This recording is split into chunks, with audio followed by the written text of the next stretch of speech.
ievads pirms es sāku video, tagad montēju, baigi gari plašu runāju. Apakšā pa labi tur tāda podziņa pātrināt video 1,5 reizes vai 2 reizes, uzspiet viņu, būs krietni ātrāk skatīties. Čau, čau! Trešo reizi filmā intro. Cerams, ka šoreiz sanāks. Sen esmu gribējis, plānojis iefilmēt tādu pļāpājamo video. Šodien ir tā īstā diena. Izkopēju 10 komentārus no YouTube. Vienkārši nolasu, atbildu. Jā, nu kaut kas sakarīgs sanāks no tā.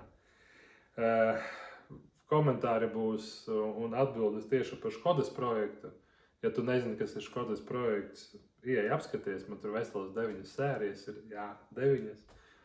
Un galvenais, ja tev kaut kas iepatīkas no tā, ko es daru, pieseko, lai nepalaistu garām. Tā, pirmais jautājums, kāpēc tieši no Somu kooperata?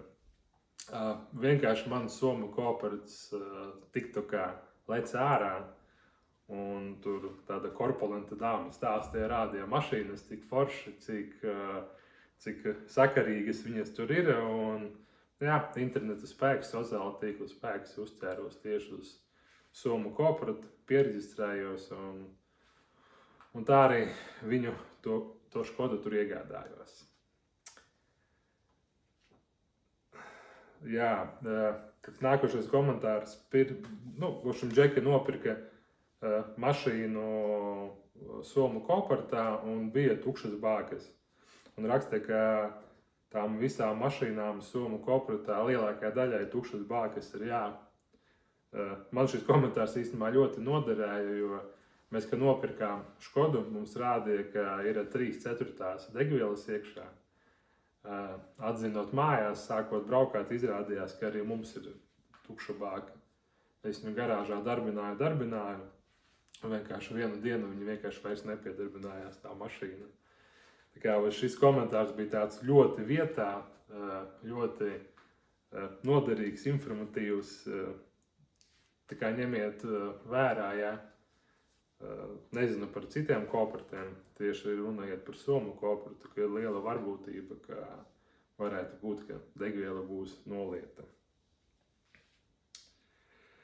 Paklau, bet vai šīs klases mašīnām ir vērts pirkt tik dārgas virsbūves detaļas? Gribēju tieši nopirkt visas oriģinālās detaļas, sākotnējais plāns bija atjaunot to mašīnu. Ir tāds krieviski teikti, ni bita, ni krašana, un es nezinu, vai uz šito mašīnu var to attiecināt, ni bita, ni krašana, bet principā sanāk, ka bumpers, kapots, spārns, un viss ir no oriģinālās mašīnas, no Škodas, un tādā pašā krāsā, kā arī bija tā mašīna. Tas, protams, man ļoti pagrūtināja to detaļu iegādu meklēšanu, bet tāds bija sākumā mērķis, un es veiksmīgi ar to mērķi tiku galā. Jā, arī nākošais, ka izdevīgāk bija nopirkti to oriģinālo detaļu citā krāsā, nevis tomēr tā brūnā krāsa diezgan specifiska ir, bet atkārtošos mērķis bija tieši uztaisīt cipa ni bita, ni krašana. Jā, tad par to detaļu sūtīšanu atpakaļ rr.lt sanāca, kad otro kapotu atsūtīja, viņš bija no citas Škodas, un es viņu aizsūtīju atpakaļ un man atgrieza pilnā apmērā. Baigi es tur neiedziļinājos, bet lasot jūsu komentārus saprotu, ka tā ir tā mājaslapas politika, kad viņi apmaksā sūtīšanu gan tur, gan atpakaļ no komisijām, ko samaksāja mēs kā klienti. Bet ka katram pirkumam, katram darījumam, atkarīgā no summas, bet pielikas klāt tur 2, 4, 6 eiriki. Sanāk, laikam no tām maksām viņi arī kompensē, ja kādas detaļas jāsūta atpakaļ. Sanāk, pirmo kapotu, ko es pasūtīju, man vienkārši, viņš nedegāja manī, viņš kaut kur pa ceļam sabojājās. Otrais kapots atnāca, viņš bija no citas mašīnas, un trešais kapots arī atnāca, un viņš bija ar defektiem. Nu, ja neredzēju, noskaties 9. pēdējo sēriju, tur kapota maliņas tā nolocītas bija, bet nu jau bija diezgan tik tālu tas skrulas projekts, ka izdomājām, ka, lai paliek tāpat jākrāso, ka būs labi, bet man rodas tāda aizdoma, ka arī tie detaļu tirgotāji mazliet ļaunprātīgi izmanto tieši to, ka ja tā detaļa nepatīk klientam, ka nosūtīs atpakaļ un tas detaļu tirgotājs neko nezaudēs no tā, jo tās maliņas diezgan bojātas bija. Nezinu, cik reiz tas kapots ir staigājis turp atpakaļ, bet ja tas man būtu pirmais kapots un viņš būtu atnācis 3 mēnešus agrāk, es 100% būtu sūtījis viņu atpakaļ, es nebūtu viņu atstājis. Kāpēc ir tik daudz idiotu, kas pērk sistus auto, čakarējas un maksā vairāk nekā tirgus cenas? Tās lamatas tirgus cenā stabili ir zemāka, kur prikols čakarēties? Labs jautājums, un atbildēšu tā, ka katram ir savs hobijs, katram ir savi tarakāniņi. Viens zvejo, sveiciens Kasparam, otrs iet uz medībām. Trešais brauc kalnos. Tie visi ir kaut kādas darbības lietas, kur mēs tērējam savu brīvo laiku, kur mēs tērējam savu naudu. Un, hobijs par hobiju ir jāmaksā. Vai es ko šādu darītu 10 reizes pēc kārtas, visdrīzāk, ka nedarītu. Bet tā kā šādam vienam eksperimentam, un tā doma man jau, teiksim, kādu laiku, daudzus gadus ir galvā, kā būtu paņemt mašīnu, sistu un salikt visas oriģinālās detaļas krāsā. Man viņa bija, es to esmu īstenojis, man tāds maziņš ķeksītis manu mazo sapnīšu ziņā. Tā kā to es pilnīgi nenožēloju.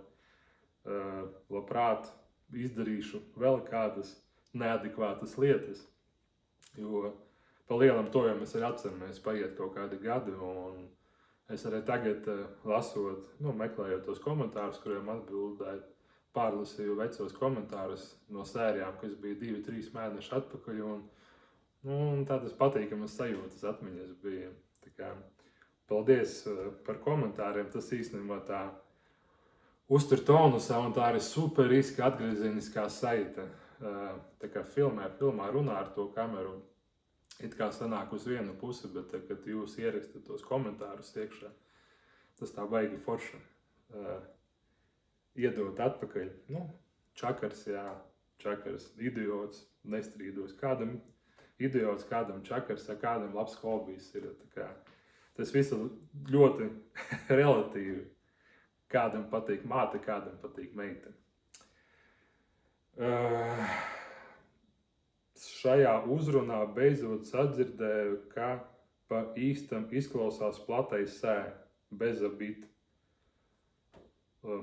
Lasīju reizes 5 komentāru, arī prasīju blakus cilvēkiem, kā tas ir domāts platais sē, laikam tas kaut kā par manu akcentu runājiet, ko. Jā, vari nokomentē, ierakstīja, kā tas bija domāts, bet abidas tošna nav. Paldies par, subjektīvu, objektīvu, varbūt labprāt apvainotos, bet īsti nesapratu, par ko apvainoties.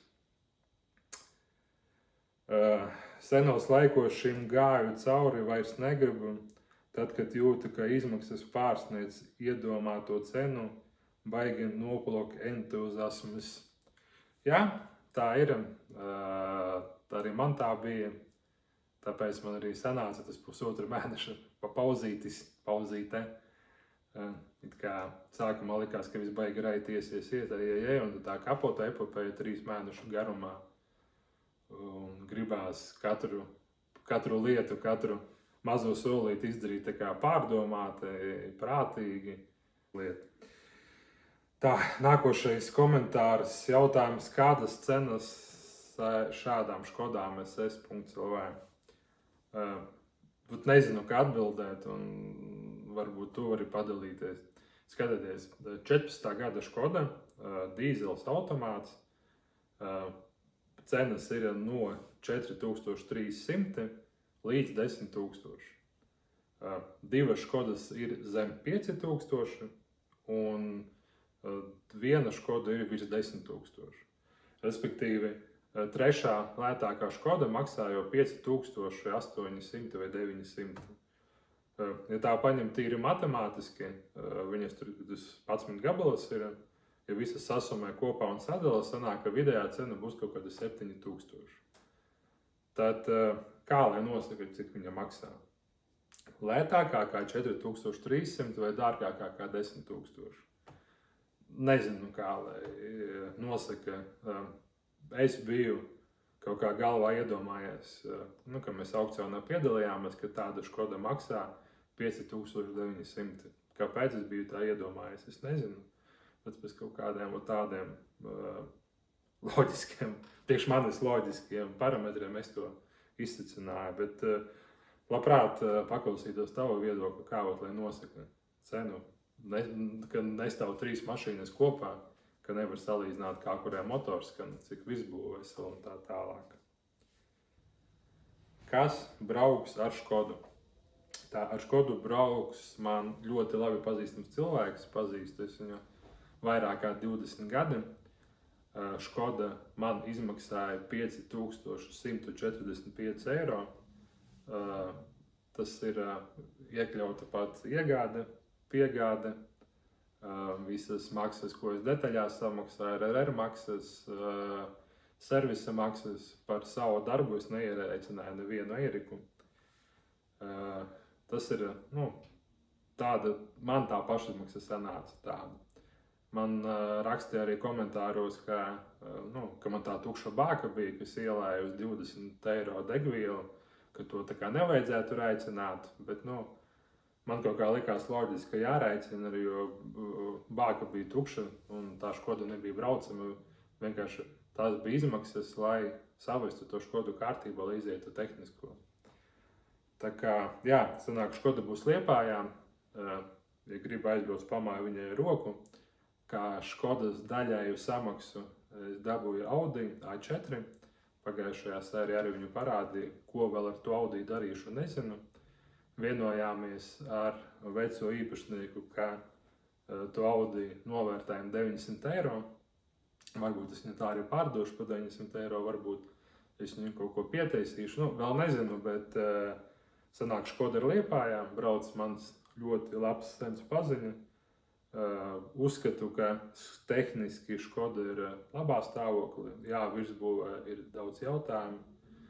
Un arī doma ir, ka varbūt ziemā mēs viņu krāsosim, ka es arī varbūt palīdzēšu atrast, kur nokrāsot, kā nokrāsot. Ir padomā viens servis Salaspilī, bet tā jau būs cita epopēja. Stāsts, ja tomēr krāsosim un jaunais īpašnieks nebūs pret, kā arī to uzfilmēt, tad uzfilmēšu, bet šobrīd viss Škodas man nav, bet man ir Audi A4. Padalījies varbūt ar tā servisa kontaktiem, kas Salaspilī, to karteri pamaina, eļļas un tā tālāk. Nezinu, vai korekti vai nekorekti tādu informāciju dalīties. Varbūt viņi vienkārši negrib. Nav viņam tādi labi paziņas, lai tā varētu taisnot. Bet kurā gadījumā, ja kāds grib vēlas kaut kā piedalīties manos video, kopā uzfilmēt kaut ko, kopā izdarīt kaut kādas lietas, man varbūt kādu atlaidīt iedot uz kaut kādiem darbiem un jūs tā kā pareklamēt vai kā, lūdzu, es būšu ļoti priecīgs, ja kādam atbalstam maniem video. Un arī tā galvā grozās varbūt būtu baigi forši priekš manis atrast kādu darbiņu, varbūt uz pusslodzi vai uz kaut kādām 2-3 dienas nedēļā, kuras kaut kādā uzņēmumā vai kādā projektā varētu piedalīties. Pilna laika slodze man vienkārši fiziski nav laika, bet nedēļā 2 dienas es tam varētu atveltīt, ka es varētu, piemēram, paskrūvēt kaut kādas lietas, pataisīt, pafilmēt un arī reāli kādu darbiņu padarīt, lai iet uz priekšu un arī uzfilmēt to, lai YouTube būtu. Tā kā, ja kādam kaut kas padomā ir, tas var būt visdažādākajās sfērās, nu, tīri uz ceļa strādāt man negribās, bet kaut kādu traktoru tehniku labprāt paskrūvētu, jo tas vienkārši interesanti priekš manis. Vai atkal par komentāriem, par noderīgiem komentāriem, kad man to savirzi vajadzēja taisīt. 2 iekomentēja Lubānas ielā, ka var uztaisīt savirzi, un arī aizbrauc uztaisīja. Tā kā tie komentāri patiešām strādā, es nezinu, vai citi lasa komentārus un iedziļinās, bet man sanāca, ka es viņus lasīju un tā arī izdarīju, kā jūs ieteicāt. Paldies par to savirzes servisa ieteikšanu.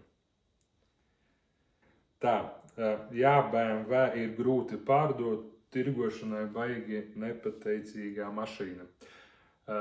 Iepriekšējos savos šortos biju rādījis, kā es viņu aizdinu uz autoplaci, kā mēģinu viņu pārdot. Par BMW man arī ir, kā es remontēju YouTube, ja nekāds nav redzējis, droši noskatīties. Ar to autoplaci, diemžēl, tik raiti un pasaka, ja nevis nesanāca, kā man sākumā solīja. Nosaukumu es nesaukšu. Nu, ja gribu apskaties vecajos video, tur viss ir. Māsa man teica, pareizāk neteica, bet atsūtīja tajā laikā Kārbais, kā reiz izlika klipiņu, ka ir vieta 15 mašīnām, cipat dzen savu mašīnu pie mums uz Kārbaju, bet tajā pašā dienā man pazvanīja no šī autoplača un tik smuki man pastāstīja, kāpēc man tieši pie viņiem jādzen ir, ka aizdzinu pie viņiem, nezinu, Kārbajā būtu kaut kas savādāk vai tāpat būtu, bet tas BMW stāsts, diemžēl, nav beidzies, un slikti ir tas, ka tagad 1. septembrī beidzas tehniskā apskata mašīnai, tā mašīna ir noņemta un uzskaitas, respektīvi nezinu, kā tas notiks. Pēdējais komentārs, ko saņēmu šodien, pats svaigākais. Cilvēkiem patīk citu ciešanas. Var tikai pasmieties, un tā laikam ir, jā. Ja viss sanāktu baigi labi, nezinu, vai būtu tik interesanti skatīties. Tā kā jā, un par to BMW tad ieraksti ir interesanti, nav vai ir man vērts virzīties tajā virzienā, parādīt, pastāstīt, kā tas ir. Gribās jau uzzināt, vai māsai tomēr būtu taisnība par to Kārbaju, vai nebūtu taisnība. Jā, tā kā paldies, ka biji šai